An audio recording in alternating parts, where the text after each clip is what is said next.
로마서 4장 1절에서 8절의 말씀을 다 같이 교독하시고 마지막 절은 함께 읽도록 하겠습니다. 그러면 육신상으로 우리의 조상인 아브라함이 무엇을 얻었다고 우리가 말할 수 있겠습니까?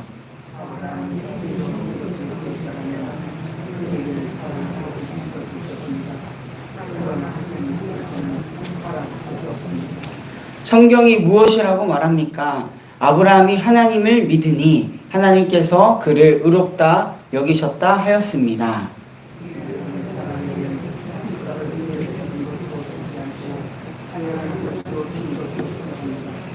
그러나 경건하지 못한 사람을 의롭다고 하시는 분을 믿는 사람은 비록 아무 공로가 없어도 그의 믿음이 의롭다고 인정을 받습니다.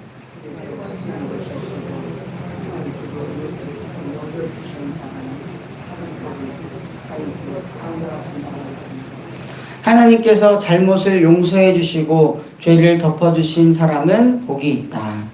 주님께서 죄 없다고 인정해 주실 사람은 복이 있다. 아멘. 오늘도 하나님께서 우리에게 허락해 주신 새 하루를 이렇게 예배함으로 시작하는 우리 정릉교회 모든 성도님들에게 주님의 은혜와 평강이 함께하기를 바랍니다. 미국의 대표적인 복음주의 작가이자 목회자인 맥스 루케이도는 성경 인물에 관한 책을 썼는데요. 그 책의 이름은 하나님이 캐스팅한 사람들이라는 제목입니다. 캐스팅, 연극이나 영화에서 배역을 정하는 일을 뜻합니다. 하나님께서는 다양한 사람들을 캐스팅해서 하나님 나라라는 무대에 배역으로 쓰시는 분이다라는 의미를 담고 있습니다. 인간적인 면모로 보면, 성경에 있는 인물들의 인간적인 면모를 보면 허물이 없는 사람이 정말 하나도 없습니다. 약점, 허점, 초라함과 나약함, 우리와 같은 그런 부분들이 성경 인물들에 두고 있다는 것을 우리는 보게 되죠.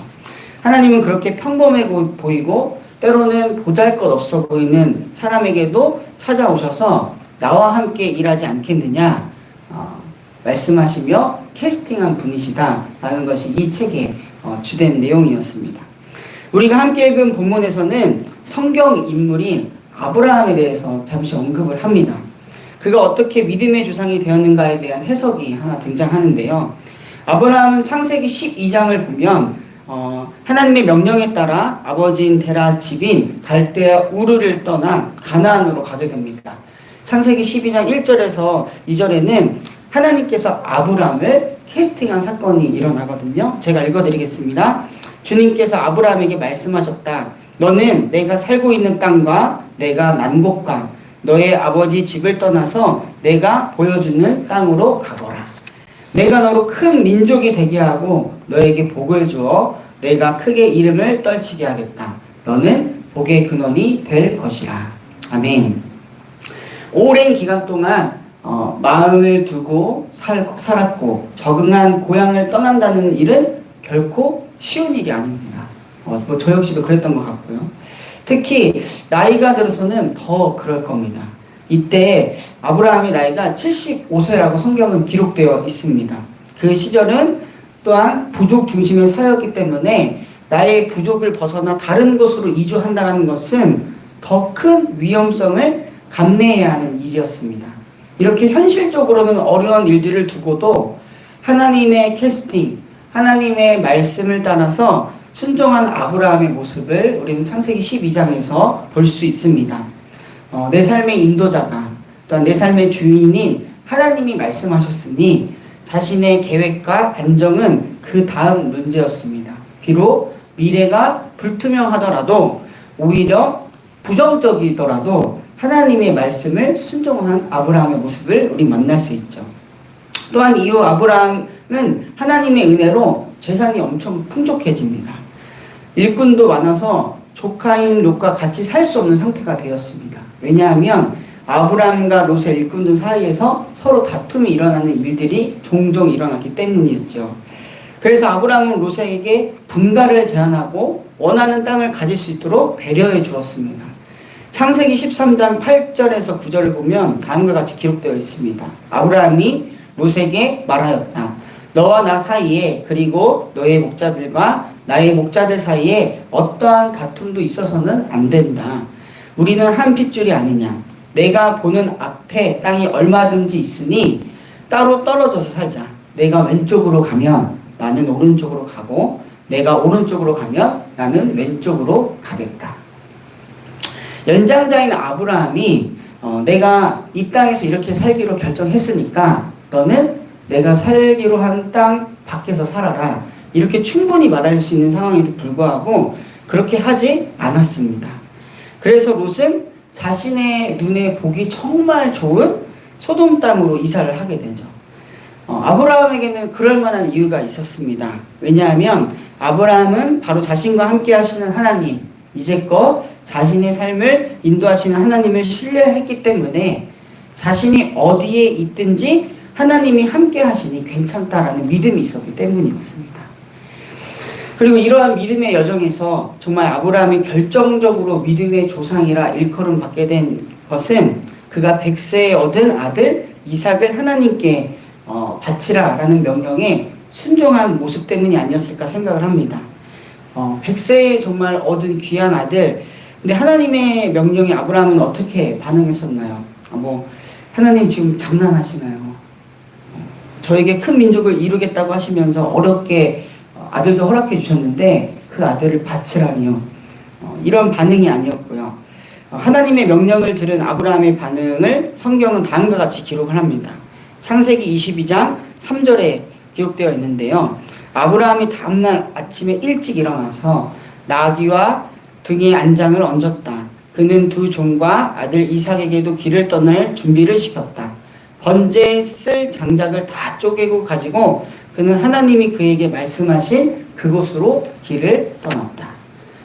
아브라함은 아들을 데리고 하나님이 말씀하신 그 길로 떠났다라고 기록되어 있습니다. 주님이 말씀하셨기 때문에 아브라함은 아들 이삭을 번제로 드릴 준비를 다 마치고 하나님이 말씀하신 그 길로 떠났습니다. 이렇게 아브라함의 믿음의 여정들을 보면 정말 그가 믿음의 조상으로 일컬음 받아질 만한 행함을 했다라고 우리는 성경을 통해서 알 수가 있습니다. 그리고 오늘 본문 2절에는 다음과 같이 기록되어 있죠. 아브라함이 행위로 의롭게 되었더라면 그에게는 자랑할 것이 있었을 것입니다. 당시 유대교 전통에 의하면 아브라함은 이런 믿음의 행위로 행위로 의롭게 된 게 당연하다. 계명도 잘 지켰고 하나님이 그에게 부과한 시험들도 잘 통과했으니 말입니다. 근데 바울은 오늘 명확하게 이야기를 합니다. 설령 그렇게 아브라함이 하나님 앞에 행위로 잘 따르며 살았다 하더라도 그 모든 행위들이 자랑할 것이 없다라고 말이죠. 왜 그러냐면 인간이 의롭게 되는 것은 행위의 법이 아닌 믿음과 하나님의 의롭다 하심을 의해서 가능한 일이기 때문입니다. 인간이 의롭게 된 구원은 인간의 행위보다 하나님의 주권 아래 있다라는 그런 고백이 오늘 바울이 하는 고백이죠.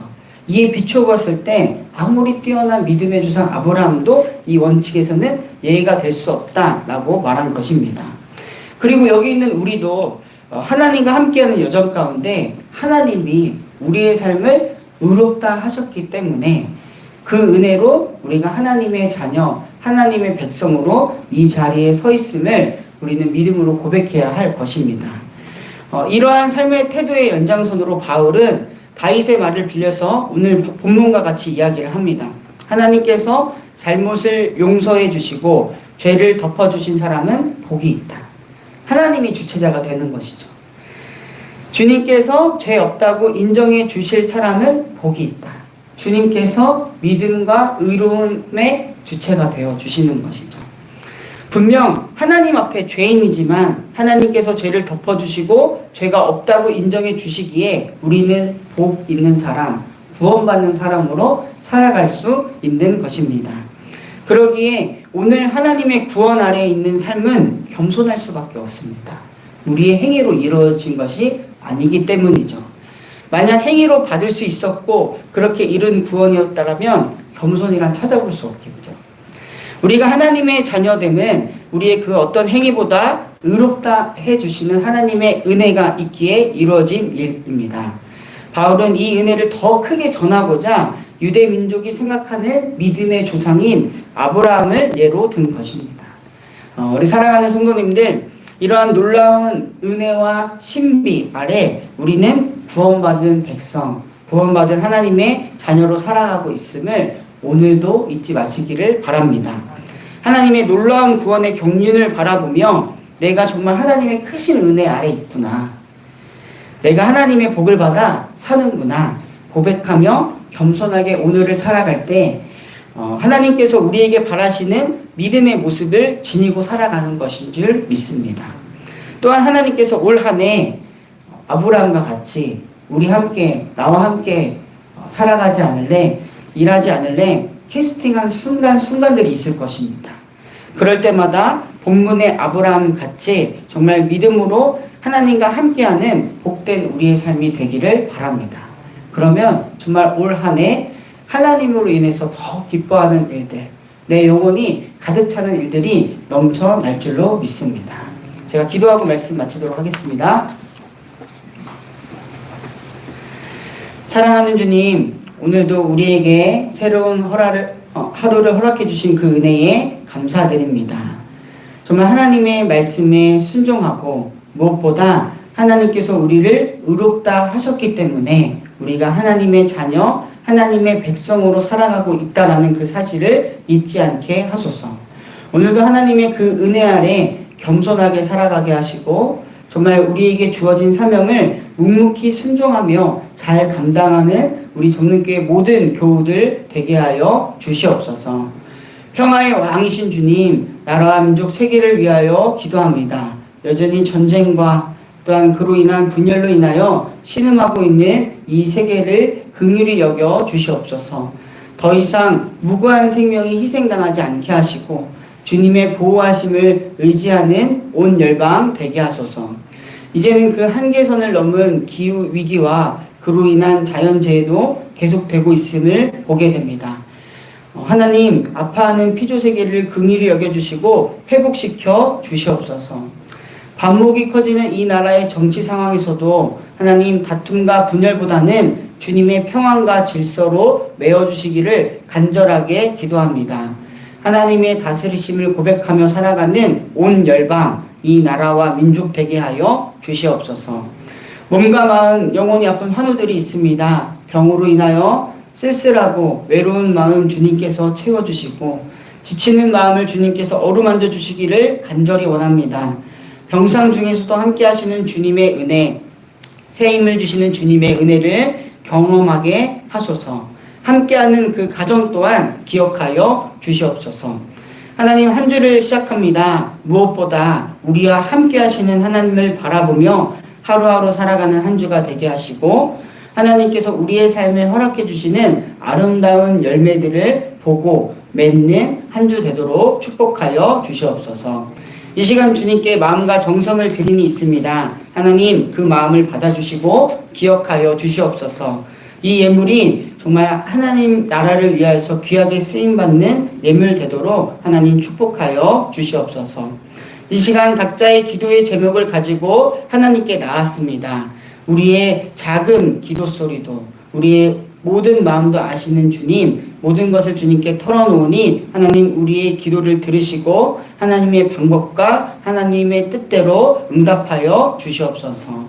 이 모든 말씀 지금도 살아계셔서 우리와 함께 하시는 우리 구주 예수 그리스도의 이름으로 간절히 기도드립니다. 아멘.